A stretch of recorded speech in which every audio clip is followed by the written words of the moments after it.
छत्रपति संभाजी नगर औरंगाबाद, चारों ओर पहाड़ों से घिरा यह पावन शहर दक्षिण केसरी परम पूज्य श्री मिश्री लाल जी महाराज साहब की तपोभूमि रहा है।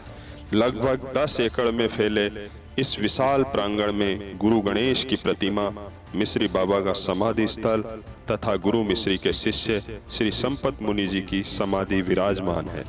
अपने तप और त्याग से मिश्री बाबा ने सिद्ध कर दिया कि जहां चाह वहां राह। इसी भूमि पर उन्होंने अपनी साधना के शिखर को छुआ और आज उनकी समाधि एक दिव्य तीर्थ के रूप में अंधेरे में उजाले की किरण बनकर अनगिनत श्रद्धालुओं को मार्ग दिखा रही है। यहाँ आने वाले हर साधक को मन मांगे मोर की तरह मनोकामनाओं की पूर्ति का अनुभव होता है। जब आप यहाँ साधना करेंगे तो आपको शांति की छांव और एक अद्भुत पॉजिटिव ऊर्जा का एहसास होगा। यह अलौकिक भूमि साधक के जीवन में नया सूरज, नई राहें प्रदान करती है। यह स्थान तीर्थ यात्रियों के लिए घर जैसा आराम देने वाली आधुनिक सुविधाओं से सुसज्जित है। यहाँ 40 सुसज्जित कमरे उपलब्ध हैं।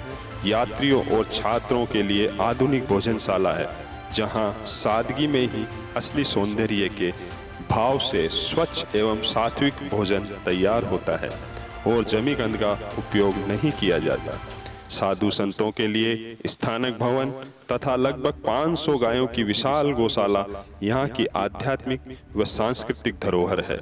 संपूर्ण वातावरण शांत जल गहरी धार की तरह मन को स्थिर और शांत करता है, मानो कोई हिल स्टेशन हो।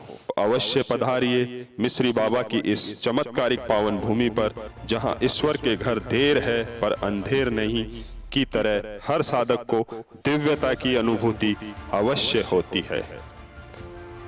साथ ही पूज्य गुरुओं की प्रेरणा से बना DKMM homeopathy medical college and hospital इस क्षेत्र का गौरव है।